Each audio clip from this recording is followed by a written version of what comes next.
ఓహో పేదోడి కండదండా ప్రేమ ఉన్నది గుండె నిండా, ఆహా పొలమనేరు నెల కన్నీళ్లు దుడువంగ వీరుడోలే కళ్యరా శంకరన్న సైన్యమై ఉందామురా. మాటంటే మాటేనురా, మాట ఇచ్చాడో తప్పడురా. ఓహో ఎదురుపడు ఉన్న పోరాడి గెలిచేటి ఎదురు లేని కింగురా శంకరన్న విలువలున్న నేతరా. మన బాధలు గాథలు చూసాడురా, బంధువులే ముందుకొచ్చాడురా. మన రేపటి బంగారు భవితకై బాటలు ఎన్నో వేస్తాడురా. పదవుల కొరకు పాకులాడని మనసున్న మారాడురా. తన్నా తన్నా డప్పుల మోతల్ల వస్తుండు చూడర శంకరన్న, తన్ను హొరేసి కేదల జాతర తెస్తుండు చూడర శంకరన్న. అమ్మా శుద్ధగుండ్లపల్లి ప్రజలందరూ ఈరపల్లి పంచాయతీ, ఇదే ఈరపల్లిలో చిన్న బిడ్డప్పుడు బస్సు దిగి బత్తలాపురానికి నడుచుకోబోతా ఉంది. ఈరపల్లి బస్ స్టాండ్ స్టాప్. తప్పకుండా శుద్ధగుండ్లపల్లి ప్రజలందరికీ నా విన్నపం ఏమంటే, పెద్ద పెద్ద మహానాయకులందరూ ఎమ్మెల్యేలు అయినారు, మినిస్టర్లు అయినారు. ఈసారి ఒక సామాన్యుడు కాంగ్రెస్ పార్టీ నుండి ఎమ్మెల్యేగా పోటీ చేస్తా ఉన్నాడు. ఈ సామాన్యుడి కష్టాన్ని ఆ కాలం నుంచి ఈ కాలం వరకు తెలుసుకున్నాను. 35 ఆవులు మేపిన నాకు ఒక రైతు కష్టం తెలుసు.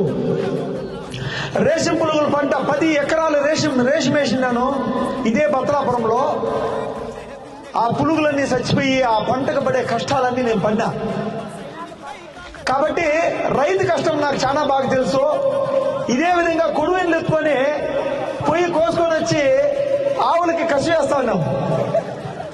ఇప్పుడు నా ఆవులు ఉన్నాయి కాబట్టి ఎంత చెప్పినానో రైతు కష్టం రైతుకే తెలుస్తుంది. 500 ఎకరాలు 1000 ఎకరాలు ఉండే భూస్వాములకి ఏం తెలుస్తుందమ్మా రైతు కష్టం? రైతు కష్టం రైతుకే తెలుస్తుంది.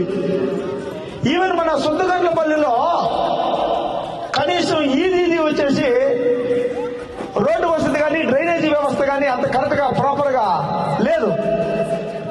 ప్రతి ఇంటికి ఒక కుళాయి ఉండాల, ఆడబిడ్డలు బిందుగుల్లోకి వచ్చి ఇంకా ఈ కాలంలో ఏమ్మా 1947 స్వతంత్రం టైంలో ఉన్నామమ్మా. స్వతంత్రం కాలం అప్పుడు మా చిన్నప్పుడు బిందుగులు ఎత్తుకొని వచ్చి పట్టుకుంటా ఉంటారు ఊర్లో. ఇప్పుడు బిందుగులు ఎత్తుకొచ్చి పట్టుకొని ఇన్ని 4 ట్రాక్టర్లు పట్టేకైతుందా మనిషి? నీళ్లు పోసుకోవాలంటే భయమో, నీళ్ళు అయిపోతాయేమో అని. కాబట్టి తప్పకుండా ప్రతి ఇంటికి ఒక కుళాయి, ప్రతి గ్రామంలో సీసీ రోడ్డుకి ఇరువైపులా డ్రైనేజీ కాలువ, 100కి 100 రూపాయలు ప్రతి మహిళకి, ఆ కుటుంబంలో ఉండే మహిళకి 8,333 రూపాయలు మీ అకౌంట్ కు పడుతుందమ్మా. ఎల్కేజీ నుండి పీజీ వరకు ఉచిత విద్య. ఈ పిల్లలందరికీ మనము డబ్బులు కట్టి చదివించుకోవాల్సిన అవసరం లేదు. కాంగ్రెస్ ప్రభుత్వం వస్తే ఇల్లు లేని ప్రతి ఒక్కరికి 5 లక్షల రూపాయలతో ఇల్లు నిర్మాణం ఉంటుంది. పింఛన్ అయితే 4,000 వస్తుంది. అంగవైకల్యంతో ఉండే వాళ్ళకి 6,000 రూపాయలు వస్తుంది.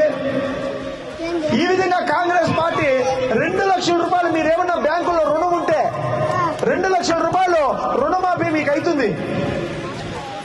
కాబట్టి తప్పకుండా తల్లి, మా నలుగురు వల్ల ఏమైతుందిలే, ఈ ఊరు వల్ల ఏమైతుంది అని అనుకోవద్దండి. ఇదే ఊర్లో ఈ బిడ్డకి మీ కడుపులో నేను పుట్టిండుకు పోయిండొచ్చు. కడుపులో పుడితేనే కొడుకు కాదు. తప్పకుండా సొంత కొడుకు కంటే ఎక్కువగా ఈ కాన్స్టిట్యున్సీలో ఉండే ప్రతి తల్లిని చూసుకుంటాను. సొంత చెల్లెళ్ళు అక్కోళ్ళ కంటే ఎక్కువగా జాబులు లేని అక్క చెల్లెళ్ళ అందరికీ జాబులు వచ్చే విధంగా చూసుకుంటాను. నా అన్నదమ్ములందరూ యూత్ అందరూ ఒకసారి ఆలోచన చేయాల్సిన పరిస్థితి ఉన్నది. శుద్ధగుండ్లపల్లి గ్రామ ప్రజలారా, తప్పకుండా నా నామినేషన్ 24వ తారీఖు బుధవారం రోజు గుండుబాయి దగ్గర ఇంకా నా నామినేషన్ ఆరంభమవుతుంది. దయచేసి అందరూ ఈ నామినేషన్కి వచ్చి ఆశీర్వదించండి. బీఫామ్ వేస్తా ఉన్నాను, ఎమ్మెల్యేగా నిలబడి గెలిచి మళ్ళీ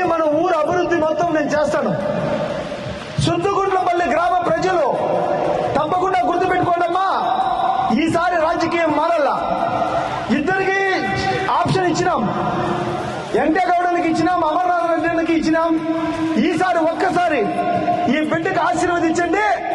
ఈ నల్లగొండపల్లి శివశంకరు మీ అందరిలో ఒకడు, ఈ సామాన్యుడు రైతు బిడ్డ, కష్టం తెలిసినాడు, ఆవులు మేపినాడు, అగ్రికల్చర్ చేసినాడు. ఇట్లా బిడ్డని తప్పకుండా మీరందరూ ఒక్కసారి ఆశీర్వదిస్తే అత్యధిక మెజార్టీతో గెలిచి ప్రతి ఊరిని డెవలప్మెంట్ చేసుకొని వస్తారని చెప్పి మీకు మాట ఇస్తా ఉన్నానమ్మా.